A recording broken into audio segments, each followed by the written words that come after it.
And I think this guy's going to be busy in the next couple of years, perhaps, just helping some things out. So Forrest Bueller is here, and I'll just let him share just a little bit about what that stuff is and what he can offer you.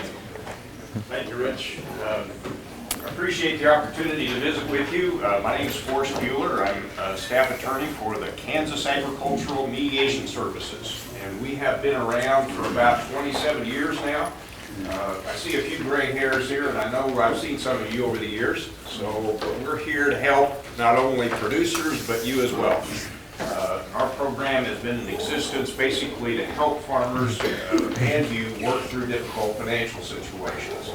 So we have some services that, besides mediation, that we have that I think can help you out. One of the major ones I think that will be of interest to you is this K-State Farm Analyst Program. These are analysts that use the FinPack computer program to go out to the producer's farm and work with them there to do analysis on profitability.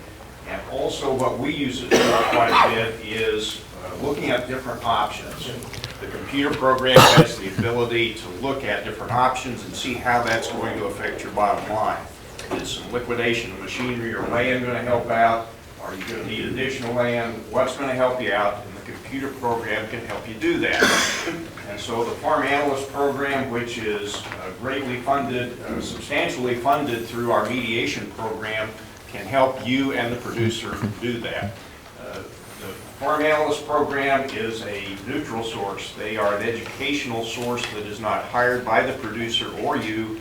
They are there for both parties to look into the options that you have to try and work through some of these difficult situations that we'll be seeing over the next year or so. So that's one thing we have. We at the Kansas Ag Mediation Services can make this a very low cost to you and the producers. By going through our program and requesting assistance through us, we can offer this service to your producer for $100. That means going out to the farm and spending a day with them to do this particular analysis. Farmers aren't the only ones who can request mediation. Lenders can as well. Under our program, we're here to help everyone in that respect, and our services are available to you all. And so if you have a producer that you would like to sit down with but can't seem to get their attention, we can certainly try and help you in working through some of those situations by your requesting mediation through us. So that's just a little bit about us. We're located here at Kansas State University, and that's where our grant is based. We're funded through USDA and work with producers in that respect. So that's where we come from, and that's what we've been trying to do for the past 27 years, is to help you and your producers. So feel free to stop by and talk to me at the booth during breaks or afterwards, and I'll be glad to give you some more detailed information. Thank you for your time. Thank you, Rich. Thanks, Forrest. Next up, and we'll go right into it, Gregg Ibendahl, who's been here for several years, working in farm management area, teaching, research, extension, KFMA. He's got quite a variety of things that he does. He also works with our farm management guides and budgets. So, Gregg, you're on. You can tell more about yourself. All right. Well, thanks. Well, as Rich said, this is almost the end of my third year being here, so I'm still trying to get used to Kansas to some degree. But I'm originally from Southern Illinois. My family farm is in that area. I came from a farm where we grew about 500 acres of corn, soybeans, and a little bit of beef cattle. My dad, who's now 83, he would still be farming today if he could, but you know how these typical old farmers are. Basically, I still had some health issues now and had to basically turn the farm over to my cousin, who's been actively farming. But yeah, so I had quite an experience. Been at both, went to school at Illinois. Then I was on faculty at Kentucky and Mississippi State, now here. So this is my first go around with the Big 12 schools. So I'm kind of used to the SEC mode. And, you know, of course, as soon as I leave Mississippi State, now they have some real good football teams now, so I'm missing some of that. But, you know, big game this weekend, Mississippi State's playing Texas A&M, so that should be an interesting game. All right, well, one of the draws to get me to come here to K-State was actually to work with our KFMA program. I'm sure you guys are all somewhat familiar with that program. But there's about 2,500 farmers in the state that we have a set of about 25 economists. They keep records, detailed financial records. We provide not only tax services to these guys, but we also do a lot of management work, and that's where I think the real value of our KFMA program comes from, because you can have really any tax accountant service in town do your taxes, but we go beyond that extra step and actually help you make some farm management decisions and provide guidance for production and financial decisions. So I think it's a really good deal for the farmers. They get some really expert advice that way. But the big draw for me to come here was that during the course of this program now, we have over 40 years of computerized record data that goes back to about 1973 or 72, one of those years like that. And it's completely computerized from that time. It actually goes back further than that, but that was when we first brought in the computerized part of it. So we have really good detailed, long-term detailed database of farmer financials, probably better than anybody else in the country here. So we can actually answer a lot of questions that other states can't. Illinois actually has a bigger farm management program than we do. They have probably about a third bigger as far as the farmer numbers are concerned, but their data doesn't go back near as far as ours here. So that's really a nice database to look at. And I'm going to talk about some of the stuff today about the potential farm crisis maybe coming up based on that KFMA data. Well, this is a situation of what all net farm income for all of our KFMA farms have looked like since 1996. So how many of you guys actually think there might be a farm crisis building out there? Have you guys all seen some producers that may be in trouble possibly coming up? Well, if you just looked at this data right here and you see the average net farm income, you look at it, well, it's still above $100,000. You might say, well, it doesn't look like there's really any kind of problem out there. True, it's down some than what it has been, not certainly, but it's still well above what it has been in the year 2000 and before that here. So when you go back beyond this area here, it kind of reflects more of this stage right here. Well, there's some problems with using averages, as you guys well know, and I'll give you an example of that. So everybody knows where Wamego is, right? 14 miles east of here. To me, Wamego is the greatest small town in the country. I mean, if you want to capture a true picture of small town Americana, Wamego is it. You guys probably all heard of our fireworks and have a really cool parade on the 4th of July, and we just have a whole bunch of different festivals. Well, one of the things that Wamego, I guess they're famous for is their tulip festival, and that's typically like mid-April, I guess, when they hold that. Well, the first year I was in Wamego, we had a real early spring, so the tulips had already bloomed and were dying off by the time the tulip festival rolled around. Well, the next year they had the tulip festival. It was kind of a cooler, wet spring, and the tulips were just starting to come out of the ground. It was about 2 weeks later before they finally bloomed out. I could tell you on average that Wamego picked the perfect date to hold that tulip festival, right? Because on average, they hit the date perfectly, but obviously one was 2 weeks before and one was 2 weeks after here. So that average hit a lot of problems in the fact that we actually didn't have tulips for any of the first two tulips I was actually at here. They were before and after here, but the average would say that we did. Well, this average right here is hiding some problems. So it looks really good on average that net farm incomes are still pretty high, but that's actually hiding several characteristics I'm going to show you here in a second. The first thing I wanted to point out is that this is for all KFMA farms. So we have about 2,500 farms. About 2/3 of them are crop farms. The other third are some mix of livestock in there here. As you guys know, livestock prices have been fairly good the last couple of years here. That has helped to kind of kick up this average here just from the livestock side of this thing here. If I would pull out the livestock type farms and just look at crop farms, now you see a little bit of a different story in that net farm income really dropped over here the last couple of years from 2012 down to here, a much lower number than what we saw here. But this is even hiding a couple of other things as well here. The fact that we're still showing about $80,000. We were out in Garden City on Monday or Tuesday, and they were telling us out there the average net farm income for our KFMA farms was only about $50,000. So quite a difference within state depending on where you are, in addition to the fact that the year and the farm types may make a difference here in this whole thing too. One thing I'm also going to tell you guys is that for grain farmers, this period from about 2006 to about 2012, you can kind of think of that as the second golden age of agriculture. You guys all know when the first golden age of agriculture was? Back like in the 30s or 40s, back when they introduced parity and all that good stuff. That was when farmers made a lot of money. We've just kind of passed through a second period of that here where if you were already established as a farmer, and I'm getting to saying if you were trying to get in as a new farmer, probably a different story, but if you were already actively farming, had most of your land already purchased or under contract, you made some pretty good money over these 6 or 7 years right here. I don't know if we're going to see that kind of future profitability going forward, at least in the near future. Now maybe long term we're going to get to some of that situation again, but these were very nice years. You can kind of think of that, I'm calling it now the second golden age of agriculture. Now, unfortunately, it looks like that's ending, and I think for grain farms that probably has. Now, if you're a livestock farmer, we're still kind of in some pretty good periods here. But as far as grain farmers, I don't think we're going to see this kind of profits, at least for the next couple of years anyway.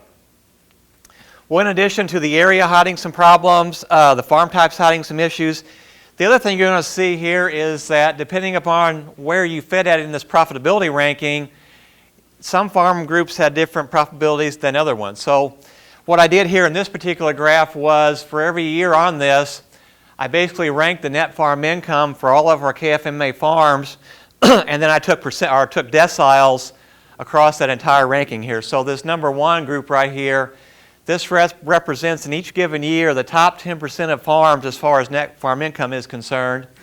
The second group represents the second 20% until we get down to this very bottom group where this is the bottom 10% as far as net farm income.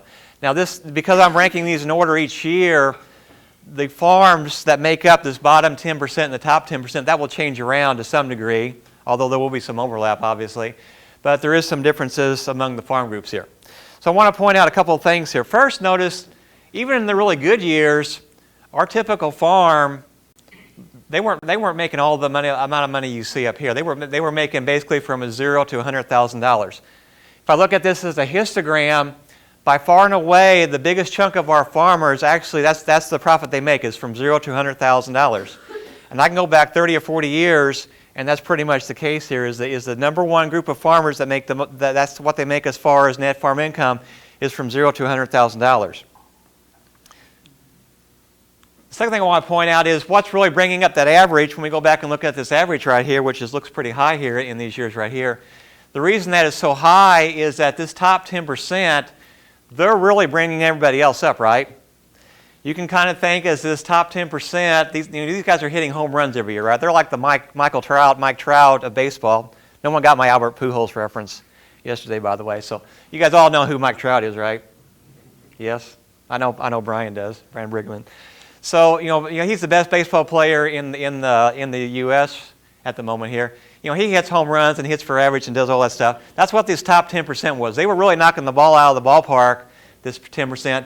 They made a lot of money, right? That's what brought up the whole average here. By contrast, though, look at our bottom 10%. Even in really good years, they're losing money, but not a whole lot. I almost look at these guys maybe as potentially, you may have heard the term recreational tractor drivers. Anybody heard that expression before? Guys who farm with maybe another motivation than just making a profit. Maybe they just want to go out there and they have a couple 100 acres. They just want to go out and buy new equipment and drive a new John Deere tractor across their field and that kind of thing. I think that's some of the stuff that's going on here is the reason why we consistently have farms that are losing a little bit of money. The next thing I want to point out is, okay, that's the bottom 10%. The next 10%, and this is pretty consistent through time, is they don't make a whole lot of money. In fact, basically zero money. They don't really lose anything either. Their average net farm income is almost zero about as far back as I want to go here. So that group of farmers, they're just kind of hanging on and not making a whole lot. What I want to point out, though, is what has happened the last couple of years here.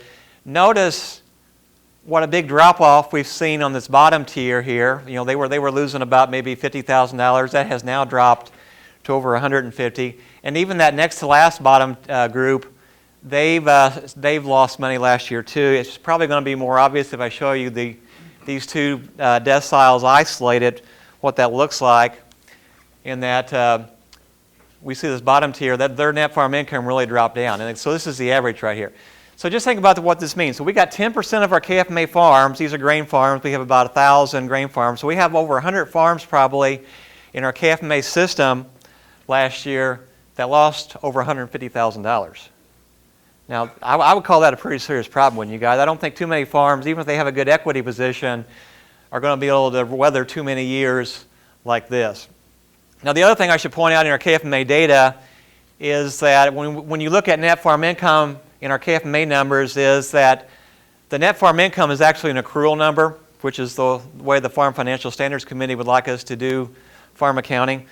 But we also use, in the calculation of the net farm income, we also use, instead of using tax depreciation, we use this thing called management depreciation, where we actually take the assets and actually use a formula to depreciate those assets over time that somewhat is supposed to represent the actual decline in market value. Now, we haven't quite got that formula perfected, obviously, but it's a lot closer than what the tax depreciation would be. So whenever, keep that in mind whenever you look at KFMA numbers, is that we're using accrual net farm income and we're using management depreciation as opposed to tax depreciation.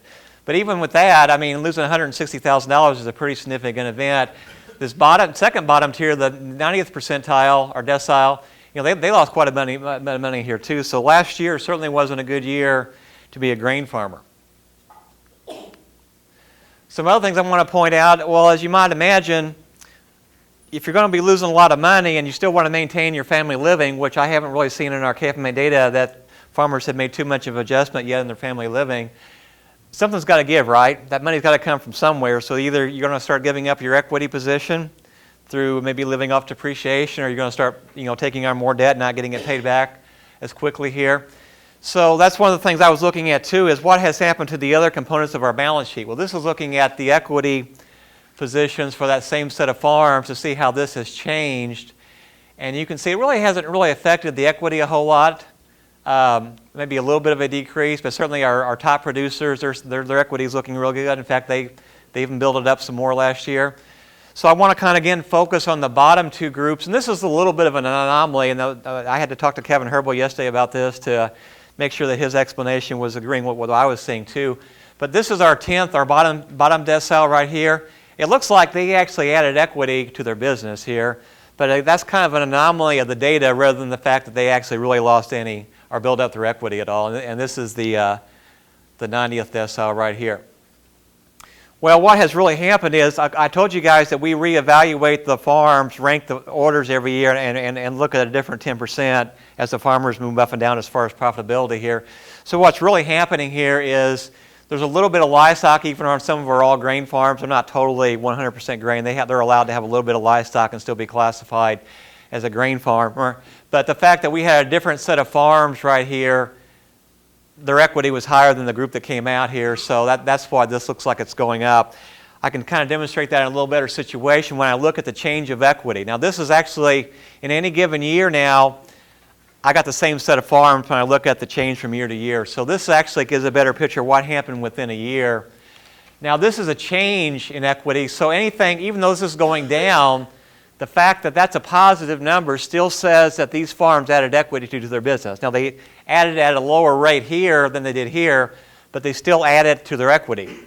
Where you got to watch out for now is look at farms that are below zero. If they're below zero on this graph, that means they actually took away equity from their farm business, right?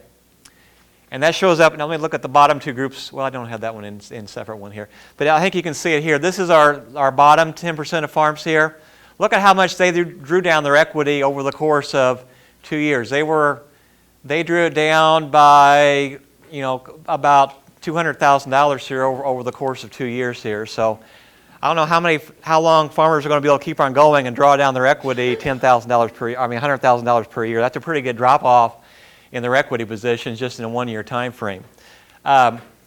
Even the 9th percentile decile, even they drew down their equity to some degree last year too, but not near as bad as that bottom 10% of farms. This is the percent change in equity drop. So I basically took the previous number and put it in relation to their beginning equity for the year and then looked at percent change. Again, you can see the bottom 10 percentile, they did the worst. In fact, they drew down their equity by 10% in 1 year. Now, to me, that's a pretty significant drop, right? For someone to pull down their equity by 10%. That's really saying, you know, they only got 9 more years to go, right? At that rate, they keep on that thing. So something's got to give here. Either the situation's got to change, or they're not going to be in farming too much more. Same with this 9th percent decile. They drew down their equity between 5 and 10% here too. The other groups, not so much. The eighth group, they drew it down a little bit. And when you get above that, then they pretty much still added equity back to their farm businesses here. So that bottom 20% to me is something to be somewhat concerned about. If we look at the absolute change in debt, this is the total debt on their balance sheet, what that number looks like. Again, you can see most farms look pretty good. But again, here's that bottom percentile, how much they drew up their debt over the course of the year. And again, looking at that in isolation, you can see what their debt situation has done here. So not only is that bottom 10% not only are they drawing down their equity, but they're also building up their debt. And that's a double bad combination, right? Drawing down equity and building up debt. That's not going to be too sustainable in my opinion. Looking at the yearly percent change in debt, again, kind of the same situation. Basically, our bottom group here, they've had about a 10% increase in debt here. Looking at our debt to asset ratios over time for the 10 groups here, again, you can see most all groups have been pretty good about lowering their debt to asset ratios over time. And this is somewhat expected because most of our farm businesses in the program are sole proprietorships. So basically, these are all pretty much the same set of farms. So basically, as I go from 2002 to 2014, basically these farms are aging by 12 years, the main operator here. So it's not surprisingly that as farmers age, they're drawing down and lowering their debt to asset ratio. Again, you can see the concerns here are 9th and 10th deciles. They reverse that situation, and they actually increase their debt to asset ratios pretty significantly. So they were down to about 20% debt to asset ratio, and look what they're up to now here. They practically doubled that ratio in the course of 1 year here. So again, not a good situation. So you guys are probably going to see this when your farm operators come in and start talking about loans for next year. You're going to look at their balance sheet and you're going to see their debt to asset ratios are going to basically double over the course of 1 year here. So what do you tell a farmer like that when their debt to asset ratio is going up by twice and they're wanting more money for the next year? Is that going to cause you guys to think and maybe have second thoughts about any kind of lending situation? So, all right, so what can we conclude from all this then? Well, basically, the profitability of grain farms is certainly becoming worse due to lower grain prices. And the way Dan O'Brien was talking this morning, for the next couple of years here, we're still looking at some mediocre grain prices going forward here. So I think this is going to be an issue at least for the next few years anyway. Certainly the bottom 10 to 20% of the farms are having the most difficulty. We're seeing the largest drop in net farm income, the biggest increases in debt levels on a percent basis. We're seeing a doubling of their debt to asset ratios. Those are all problems that this farm group is carrying forward here. So in my book, this bottom 10 to 20%, these farmers are already in financial trouble here. The question then becomes, how is this going to spread? Can we look at that 10 to 20% as maybe the canary in the coal mine? You guys all familiar with that reference? When miners, before they had more modern ways of getting oxygen down in the coal mines, they used to have the canary down there. When the canary would keel over, that would tell them that you're running out of oxygen and everybody else needs to get out too here. Well, we maybe can look at that bottom 10 to 20% maybe as our canaries in our coal mine situation, that we're seeing these guys in trouble. That just may be a prelude for maybe those other deciles becoming problems in the next couple of years possibly as well here. So what may be the case here? Well, the first is that bottom 20%, that may move up to the bottom 30% next year. So we have that as a worry to worry about. It may be something beyond just that 20%. The other issue too is that we know once farmers get in that bottom 10%, it may be game over at that point. They may not be around to farm the next year here. What if a farmer from maybe that mid-range decile ranking, if they got themselves in trouble 1 year and they're in that bottom 10%, now we got another set of farmers that may have financial problem because now suddenly they're having financial problems here too. So we're also worried about farmers moving among these decile rankings and moving into that bottom where they may never get back out.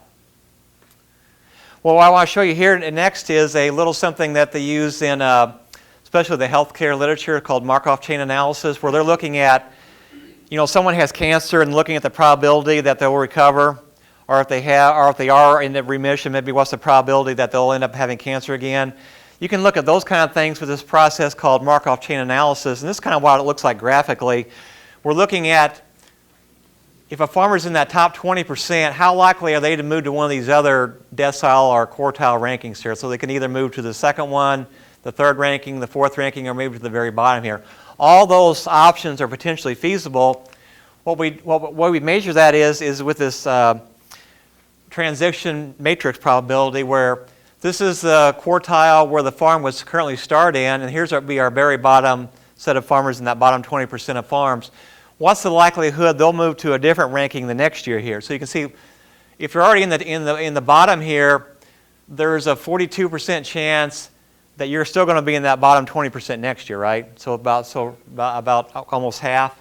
If you're in the top group, there's over a 50% chance that you're still going to be in the top group next year here. But there's also a fair chance you may move to another group here. So let's look at the fourth ranking, the second from the bottom quartile.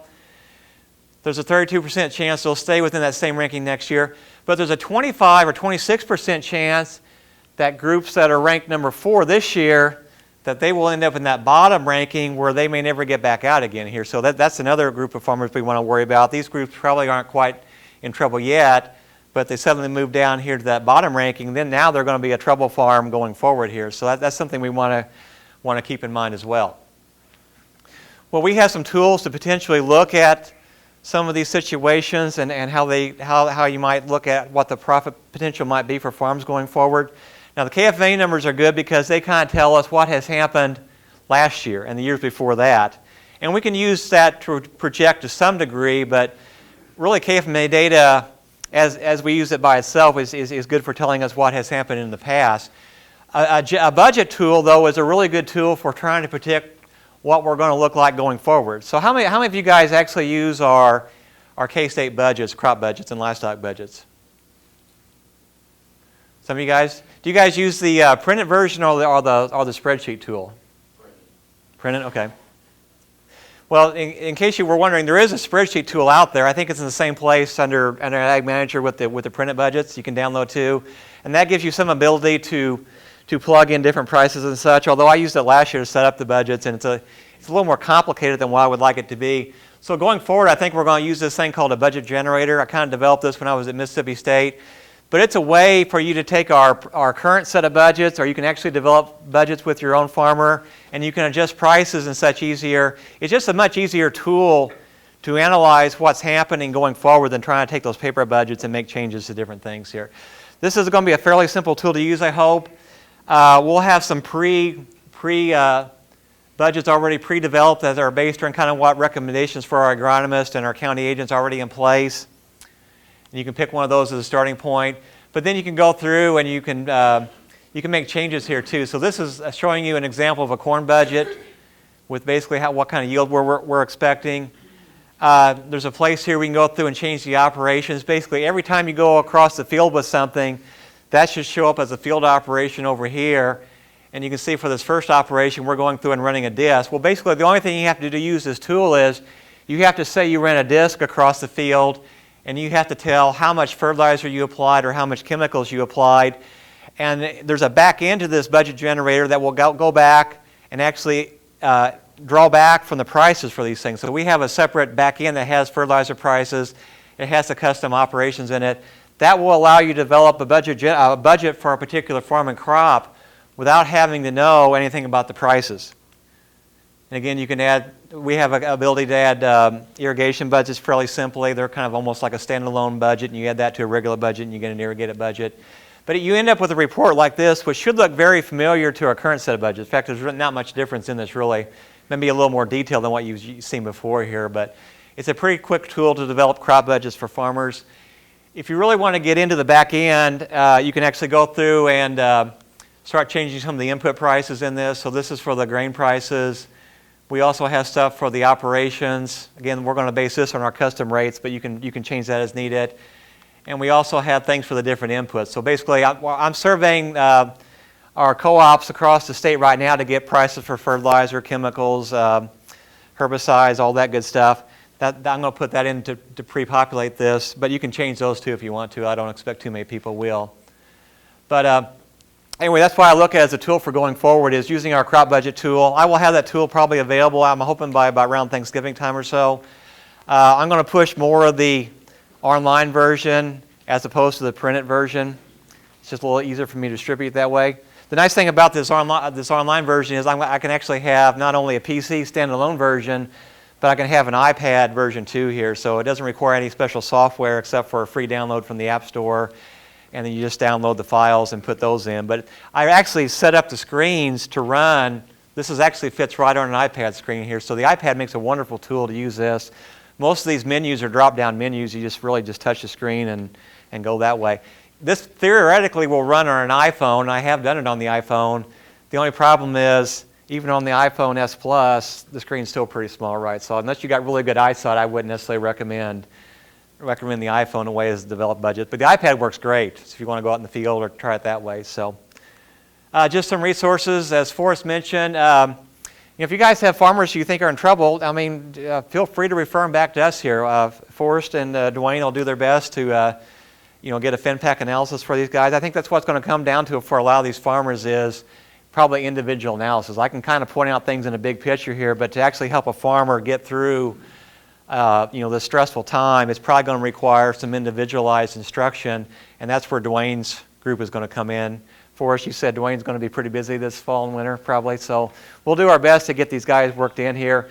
Robin is setting up training with our county agents and our KFMA folks. They will have training with FinPAC here, so hopefully we'll have enough resources to help anybody you guys send our way. Questions, comments?